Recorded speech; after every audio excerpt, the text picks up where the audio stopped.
മറ്റു വാർത്തയിലേക്ക്. നിവിൻ പോളിയുടെ വിശദീകരണം ശരിയല്ല, അത് വാസ്തവവിരുദ്ധമാണെന്ന് പീഡനക്കേസിലെ പരാതിക്കാരി മീഡിയ വണ്ണോട്. നിവിൻ പോളി പീഡിപ്പിച്ചുവെന്നും ദൃശ്യങ്ങൾ പകർത്തി ഭീഷണിപ്പെടുത്തിയെന്നും ആദ്യ പരാതിയിൽ പറഞ്ഞിരുന്നു. പരാതി നൽകിയപ്പോൾ പോലീസിന്റെ ഭാഗത്തുനിന്ന് മോശം സമീപനമുണ്ടായെന്നും യുവതി മീഡിയ വണ്ണോട് പറയുന്നു. അടക്കമുള്ളവർക്കെതിരെയുള്ള പരാതിയിൽ ഉറച്ചു നിൽക്കുകയാണ്. പരാതിയുമായി മുമ്പോട്ട് പോകാൻ തന്നെയാണ് ഈ പരാതിക്കാരിയുടെ തീരുമാനം. എന്തായാലും അവരിപ്പോൾ നമ്മോടൊപ്പം ചേരുകയാണ്. ഈ പരാതിയിൽ ഉറച്ചു നിൽക്കാൻ തന്നെയാണ് ഉറച്ചു നിൽക്കാൻ തന്നെയാണ് തീരുമാനം. എപ്പോഴായിരുന്നു ഇങ്ങനെ ഒരു സംഭവം നടക്കുന്നത്? അതായത് നവംബർ ഡിസംബർ 2023 എവിടെ വെച്ചിട്ട്? ദുബായിൽ വെച്ചിട്ടായിരുന്നു. അതെ. അതിനുശേഷം പോലീസിൽ പരാതി നൽകിയത് എപ്പോഴാണ്? ഞാൻ ജൂണിലാണ് കംപ്ലയിൻറ്റ് കൊടുത്തത്. ഹർഷിത മേഡത്തിന് മെയിൽ ചെയ്തു. അത് അവിടുന്ന് ലോക്കൽ സ്റ്റേഷനിലേക്ക് കൊടുക്കുക ചെയ്തു. പക്ഷേ അവിടുന്ന് നമുക്കൊരു നല്ലൊരു അനുഭവം ഉണ്ടായില്ല. അത് കഴിഞ്ഞിട്ടാണ് ഹേമ കമ്മിറ്റി വന്നതും സ്പെഷ്യൽ വിങ്സ് ടീം ഉണ്ടെന്ന് പറഞ്ഞിട്ട് ഞാൻ അവർക്ക് ഡയറക്റ്റ് കൊണ്ട് കംപ്ലയിൻറ്റ് കൊടുത്തു. എവിടെ വെച്ചിട്ടായിരുന്നു പരാതി കൊടുത്തത്? ട്രിവാൻഡ്രം പോയി.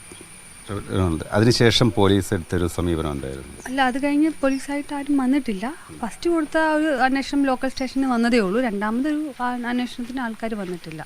അതെ. ഇപ്പം നിലവിൽ ഈ നിവിൻ പോളി പറയുന്നത് അങ്ങനെ ഒരു സംഭവത്തെക്കുറിച്ച് അറിയില്ല, ഒരു പരാതി ലഭിച്ചിരുന്നു, അതുമായി ബന്ധപ്പെട്ടിട്ട് അതന്ന് മറുപടി പറഞ്ഞാണ് തീർന്നതാണ്. ഈ ആരോപണം ഉന്നയിക്കുന്നവരിൽ ഒരാളുമായി സാമ്പത്തിക ഇടപാട് മാത്രമാണ് ഉള്ളത്, മറ്റൊന്നിനെക്കുറിച്ചും അറിയില്ല എന്ന് പറയുന്നു. നിവിൻ പോളി ഞങ്ങൾ കംപ്ലയിൻറ്റ് കൊടുത്തിട്ട് ഇതിനെക്കുറിച്ച് ഞങ്ങളോട് ആരും സംസാരിച്ചിട്ടില്ല ഇതുവരെ. സ്റ്റേഷനിൽ നിന്നായിട്ട് ഇവരാണ് ആരും നമ്മൾ കംപ്ലയിൻറ്റ് കൊടുത്ത് നമ്മൾ അങ്ങോട്ടും ഇങ്ങോട്ടും നമ്മൾ സംസാരിച്ചിട്ടില്ല. പിന്നെ നിവിൻ പോളി അറിയില്ല എന്ന് പറയുന്ന ആരെങ്കിലും അറിയുമെന്ന് പറയുമോ? അപ്പം പീഡിപ്പിച്ചു എന്നും പറഞ്ഞ് ആരും വരുന്നില്ലല്ലോ. അപ്പം നമ്മൾ നമ്മുടെ നീതി കിട്ടാൻ വേണ്ടിയിട്ട് നമ്മൾ എവിടം വരെ പോകാമോ, ഏതറ്റം വരെ പോകാമോ നമ്മൾ കണ്ടിന്യൂ ചെയ്ത് മുമ്പോട്ട് പോകുന്നു. ഇക്കാര്യം ആരുടെയെങ്കിലും അടുത്ത് പറഞ്ഞിരുന്നോ ഈ സംഭവം നടന്ന കാര്യമായിട്ട് ബന്ധപ്പെട്ട്? ഇല്ല, ഞാൻ ആരോടും സംസാരിച്ചിട്ടില്ല. ഞാൻ ഹസ്ബൻഡും അല്ലാതെ പുറത്ത് വേറെ ആരോടും ഞങ്ങളിത് സംസാരിച്ചിട്ടില്ല. ഇല്ല. നിലവിൽ മറ്റൊരു ആരോപണം പ്രധാനമായിട്ടും പറയുന്നത് പലരെയും ട്രാപ്പിൽപ്പെടുത്തുന്ന ഒരു രീതിയിൽ ശ്രമം നിങ്ങളുടെ ഭാഗത്തുനിന്ന് ഉണ്ടായിട്ടുണ്ടെന്ന രീതിയിലുള്ള പല ആരോപണങ്ങൾ അല്ലെങ്കിൽ അങ്ങനെയുള്ള പോസ്റ്റുകളൊക്കെ പലയിടങ്ങളിലും കാണുന്നുണ്ട്. ഇതിലെന്താണ് വസ്തുത? ഞാനിത് കംപ്ലയിൻറ്റ് കൊടുത്തതിന് ശേഷമാണ് ഈ ഒരു പോസ്റ്റ് വന്നത്. കാരണം അതും ഇവർ തന്നെയാണ് ഇട്ട. എന്നോട് ഇവർ പറഞ്ഞിരുന്നു ഇങ്ങനൊരു നമ്മൾ കംപ്ലയിൻറ്റ് കൊടുത്താൽ സോഷ്യൽ മീഡിയ വഴി നമ്മളെ നാറ്റിക്കുമെന്ന് പറഞ്ഞിരുന്നു. അപ്പം ഞാൻ ഈ കംപ്ലയിൻറ്റ് കൊടുത്തതിന് ശേഷമാണ് ഈ ഒരു പോസ്റ്റ് പ്രചരിച്ചത്.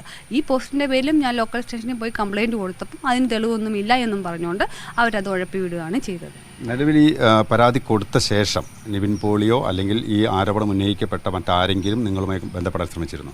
ഇല്ല, ഞങ്ങൾ കംപ്ലയിൻറ്റ് കൊടുത്തതിന് ശേഷം ഞങ്ങളുമായിട്ട് യാതൊരു വിധത്തിലും ബന്ധപ്പെടാൻ നോക്കിയിട്ടില്ല. ഏതെങ്കിലും രീതിയിലുള്ള ഭീഷണി വല്ലതും ഉണ്ടായിട്ടുണ്ട്? അതായത് ഇത് കൊടുക്കുന്നതിന് മുമ്പുണ്ട് ഭീഷണി ഉണ്ടായിരുന്നു. പക്ഷേ കംപ്ലയിൻറ്റ് കൊടുത്തതിന് ശേഷം ഭീഷണി, നമ്മൾ കംപ്ലയിൻറ്റ് കൊടുക്കുമ്പോൾ നമ്മളെ മറ്റേ ഫാൻസ് അസോസിയേഷൻ വന്ന് നമ്മളെ വീട് കയറി ആക്രമിക്കും എന്നൊക്കെ പറഞ്ഞിട്ടുണ്ടായിരുന്നു. പക്ഷേ ഇതുവരെ അങ്ങനെയൊന്നും ഉണ്ടായില്ല. ഈ ദുബായിൽ നിന്ന് പിന്നെ എങ്ങനെയാണ് ഈ സംഭവത്തിന് ശേഷം രക്ഷപ്പെട്ട് ഇങ്ങോട്ടേക്ക് എത്തിയത്? ആരാണ് നിങ്ങളെ നിവിൻ പോളിയിലേക്ക് എത്തിച്ചത്? എനിക്ക് ശ്രേയ എന്ന് പറയുന്ന ഒരു പെൺകുട്ടിയാണ് ഈ AK സുനിലിനെ പരിചയപ്പെടുത്തി തന്നത്. അത് കഴിഞ്ഞിട്ടാണ് ഞങ്ങളൊരു ചെറിയ ഇഷ്യൂസ് ഉണ്ടായി കഴിഞ്ഞപ്പോഴാണ് നിവിൻ പോളിയും ബഷീർ, ബിനു, കുട്ടൻ എന്ന് പറയുന്നവർ ഈ AK സുനിലിൻ്റെ ഗുണ്ടകൾ എന്നൊരു രീതിയിൽ എൻ്റെ അടുത്ത് വന്ന് പെരുമാറി. അതിനുശേഷം പിന്നീട് നാട്ടിലേക്ക് വന്ന് ഈ പരാതി കൊടുക്കുകയായിരുന്നു. അതെ, അത് കഴിഞ്ഞ് നാട്ടിൽ വന്നിട്ട് അത് നമ്മൾ കുറേ ആലോചിച്ചതിന് ശേഷമാണ് കൊടുത്തത്. കാരണം ഇവർ നമ്മളോട് പറഞ്ഞിരുന്നു നമ്മൾ കേസ് കൊടുക്കുമ്പോൾ അവർക്ക് പിടിപാടുള്ള ആൾക്കാരാണ്, മന്ത്രിമാരടക്കം അവർക്ക് പിടിപാടുള്ള ആൾക്കാരുണ്ട്. അപ്പോൾ നമ്മൾ ലോക്കൽ സ്റ്റേഷനിൽ കൊടുത്തു കഴിഞ്ഞാൽ അവരത് അവരുടെ ഭാഗം സേഫാക്കി എടുക്കത്തേ ഉള്ളൂ, നമ്മളെ നാറ്റിക്കുമെന്ന് പറഞ്ഞിരുന്നു. അവർ പറഞ്ഞ പോലെ തന്നെ നമ്മൾ ഹണി ട്രാപ്ഡ് കപ്പിൾസ് എന്നും പറഞ്ഞുകൊണ്ട് നമ്മുടെ ഫോട്ടോസ് ഇട്ട് നമ്മളെ മാധ്യമങ്ങളിലൂടെ അപകീർത്തിപ്പെടുത്തിയിരുന്നു. പരാതിക്കാരിയുടെ പ്രതികരണമാണ് നമ്മൾ കണ്ടത്.